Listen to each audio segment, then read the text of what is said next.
चौथे अध्याय में सूत जी ने कहा, हे मुनियों, मैंने आप लोगों को श्री विश्वकर्मा भगवान के अद्भुत चरित्र को सुनाया। चौथे अध्याय में सूत जी ने ऋषियों से कहा कि मैंने विश्वकर्मा भगवान का अद्भुत चरित्र आप लोगों को सुनाया। अब जगत को चकित करने वाले चरित्र का वर्णन करता हूँ। पूरे संसार को जो है आश्चर्यचकित करने वाले चरित्र को मैं कह रहा हूँ, आप लोग सुनिए। वाराणसीपुर नामक ग्राम में जगत के धार्मिक व्यवहार से चलने वाला एक रथकार अपनी स्त्री के साथ रहता था। कहा गया वाराणसीपुर नामक ग्राम में जगत के धार्मिक व्यवहार से चलने वाला एक रथकार अपनी स्त्री के साथ रहता था। अपने कार्य से निपुण व विद्वान रथकार जीवन निर्वाह योग्य वृत्ति के लिए विकृत होकर घूमा करता था। कहा गया अपने जो है जीवन को चलाने के लिए, जीवन का निर्वाह करने के लिए जो है वह जो है दिन भर इधर उधर जो है घूमा करता था। इस प्रकार सिंघाल की भांति घूम घूम कर प्रयत्न करते रहने पर भी भोजन से अधिक धन प्राप्त नहीं कर पाता था।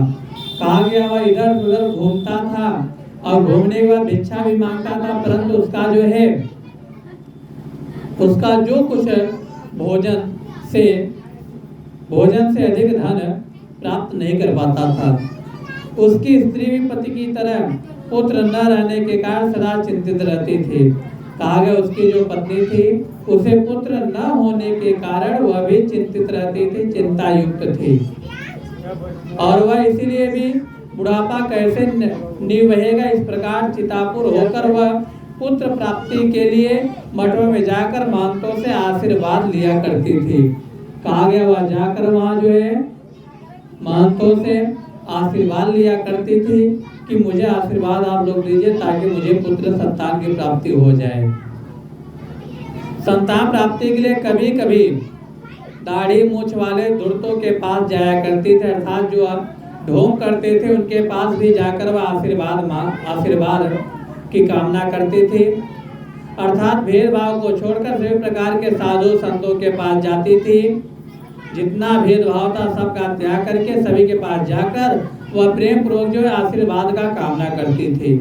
फिर भी अनेक प्रकार के तंत्र मंत्र आदि द्वारा उपाय करने पर भी उसकी कामना पूरी नहीं हुई। कहा गया अनेक प्रकार का तंत्र मंत्र हर एक प्रकार का उपकार कर लिए, परंतु उसकी कामना पूरी नहीं हुई।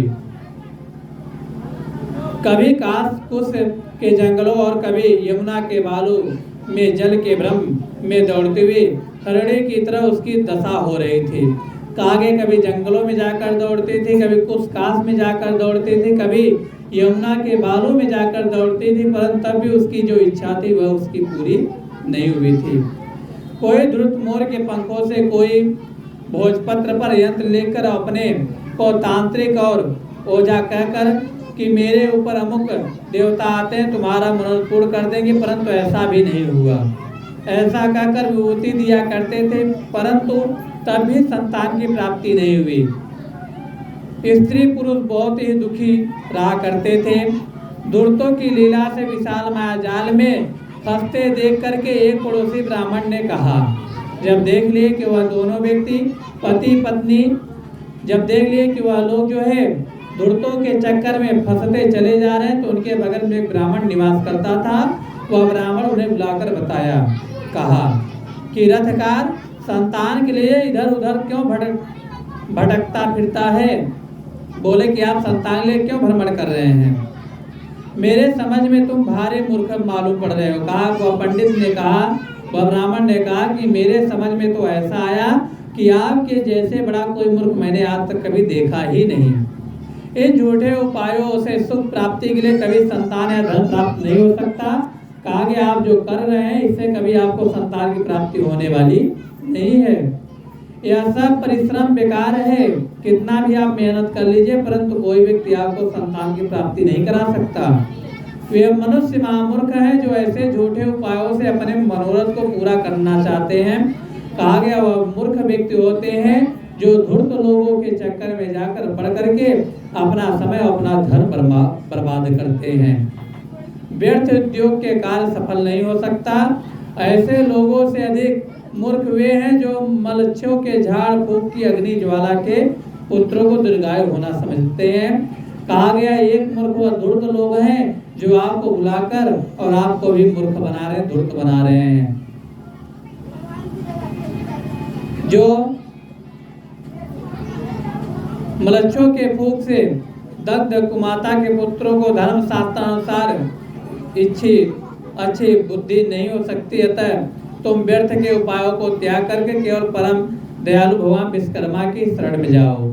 कहा गया जो मलच्छ लोग हैं, जो अर्थात झाग फूंक करते हैं और कहते हैं अगर जिनको पुत्र नहीं मैं पुत्र उत्पन्न करा दूंगा, तो ऐसा कहीं भी नहीं। आप धर्म के शास्त्र के अनुसार हैं, अपने ज्ञान के द्वारा जो अपने बुद्धि के अनुसार जो है हर एक चीज को त्याग करके और आप भगवान दयालु श्री विश्वकर्मा भगवान के शरण में चले जाओ।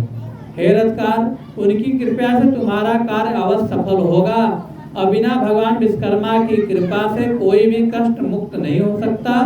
कहा गया आप जब तक भगवान विश्वकर्मा के शरण में जाएंगे नहीं तब तक आपको संतान की प्राप्ति होगी नहीं। और जो व्यक्ति भगवान विश्वकर्मा के शरण में चला जाता है उनकी सारी दुख दूर हो जाती है। कहा गया उनका सारा दुख खत्म हो जाता है, ऐसा भगवान स्वयं कहते हैं।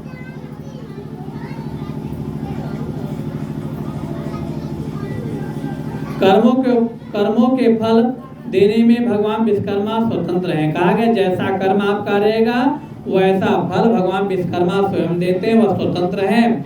आगे पीछे करके सुख और दुख दिया करते हैं। कहा गया वह आगे पीछे दुख भी दिया करते हैं, लेकिन आपका जैसा कर्म रहेगा उसी प्रकार से। यदि यह दुर्अवस्था तुम्हारे कुकर्मों का फल है तो भगवान विश्वकर्म देव इस दुख से उद्धार कर दूसरी योनि में अवश्य देगा। बोले अगर आपका कुकर्म था, आपका जीवन पहले के समय गलत था और गलत जीवन के कारण आपको संतान की प्राप्ति नहीं हो रही है, तो इस युग में अगर आप भगवान विश्वकर्मा के शरण में जाते हैं तो अगले युग में आपको पुत्र की प्राप्ति अवश्य ही होगी, इसमें संशय नहीं है। तो भगवान विश्वकर्मा देव इस दुख से उद्धार कर दूसरी योनि में अवश्य आपको संतान की प्राप्ति देंगे। अपने निष्कपटी भक्तों को अन्य योनि में देता है। ईश्वर कर्मों के फल सुख दुख देता है, उसके साधन अनेक हैं। दुख देने के लिए निसंतान या निर्धन बनाना साधन नहीं है। कहा गया आपका जैसा कर्म रहेगा वैसा आपको सुख दुख प्राप्त होगा और भगवान एक बराबर सबको बनाकर भेजते हैं। सभी कर्मों को छोड़ करके अमावस्या के दिन व्रत करो, भगवान विश्वकर्मा का पूजन कर उनके महात्म कथा को सुनो और यथाशक्ति परोपकार में धन खर्च किया करो। कहा गया जैसी आपकी शक्ति हो अपने शक्ति के अनुसार परोपकार के लिए दूसरे के भला के लिए जो है धन को भी खर्च करना चाहिए। महात्मा ब्राह्मण के मुख से ऐसा उपदेश सुनकर रथकार की आंखें खुल गई और जो ब्राह्मण के द्वारा जो है वचन को सुना तो जो रथकार था उसका तुरंत जो है आंखें खुल गई और परोपकारी ब्राह्मण के चरणों को प्रणाम करके भगवान विश्वकर्मा का ध्यान करता हुआ अपने घर को गया। और जब भगवान विश्वकर्मा का ध्यान करके प्रणाम करके अपने घर को गया, उस दिन से धर्मात्मा रथकार से विश्वकर्मा जी के चरण कमलों का ध्यान करने लगा और उसी दिन से वो भगवान का भी पूजा पाठ करना प्रारंभ कर दिया। और उसकी स्त्री भी झूठे उपायों को छोड़ भगवान के चरणों में भक्ति करने लगी और उसकी जो स्त्री थी वह भी सभी झूठे उपायों को छोड़ करके और विश्वकर्मा भगवान के शरण में लगकर भगवान विश्वकर्मा की पूजा करना प्रारंभ कर देती है। और जब भगवान विश्वकर्मा की पूजा पाठ करना प्रारंभ करती है तो शीघ्र ही भगवान धनवान और पुत्रवान हो गया। उस दिन से उसका कोई दिन भी बिना आमदनी